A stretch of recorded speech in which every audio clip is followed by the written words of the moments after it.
Perfect লাচ্চা সেমাই রান্না করতে হলে অবশ্যই আমার এই রেসিপিটা সবাইকে দেখতেই হবে। অনেকে লাচ্চা সেমাই রান্না করতে গিয়ে ভাত রান্না করে ফেলি, আসলে এটা আমাদের পরিমাপে ভুল হয়। আমরা মেজারমেন্টটা বুঝতে পারি না, সে কারণে আমাদের দেখা যায় সেমাই রান্না করতে গেলে দুধ কম হয়ে যায় বা সেমাই বেশি হয়ে যায়। তো যাই হোক, আজকে আমার এই রান্নাতে একদম A to Z পারফেক্টভাবে লাচ্চা সেমাই রান্না তোমরা শিখে নিতে পারবে। কয়েকদিন আগে পর্যন্ত আমি কিন্তু লাচ্চা সেমাই রান্না করতে গিয়ে ভাত রান্নার মতো করে ফেলতাম। আসলে এটা দেখা যায় যে আমার পরিমাপটা ঠিক আছিল না। তারপর আমি চিন্তা করে দেখলাম, না, এইবার আমি একদম মেজারমেন্ট কাপ অনুযায়ী মেপে সব কিছু রান্না করব, যাতে এটা আমার কোনো ভুল না হয়। সচরাচর আমরা লাচ্চা সেমাই সেমাই রান্না করার সময় দুধে যে ইনগ্রিডিয়েন্টগুলো দেই সেগুলো আমি দিয়ে তারপর দুধটা ভালোভাবে জাল করে নিলাম। এখানে আমি দুধের আর সেমাইয়ের পরিমাণটা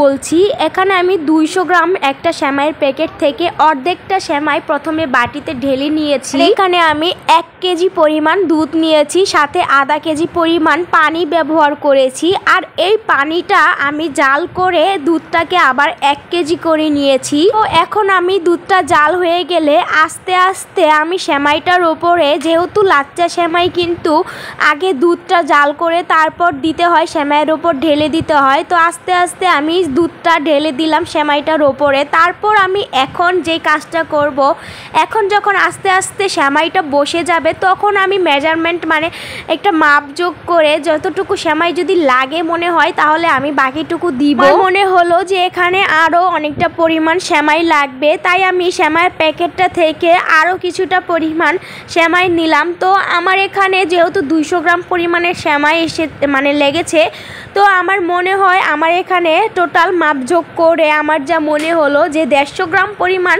সেমাই আমি 1 কেজি দুধে ব্যবহার করেছি। তো এই দুধটা যখন ঠান্ডা হয়ে গিয়েছে, একদম দেখতেই পাচ্ছ কেমন হয়েছে। যখন ঠান্ডা হয়ে যাবে দেখতে কিন্তু অসম্ভব সুন্দর লেগেছে। এখন তো ঘন আছে, তাই সে কারণে গরম আছে, সে কারণে মনে হচ্ছে যে দুধটা পাতলা, আরও সেমাই লাগতো, কিন্তু না।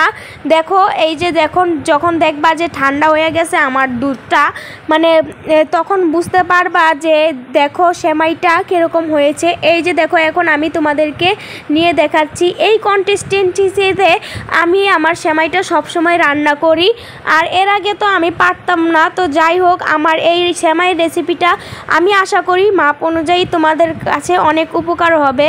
তো যদি আমার রেসিপিটা ভালো লেগে থাকে তাহলে আমার পেজটাকে একটা ফলো দিও, আমার ভিডিওটা বেশি বেশি শেয়ার করো, আমার ভিডিওটা লাইক করে দিও। তো সবাই ভালো থাকবে, আল্লাহ হাফেজ।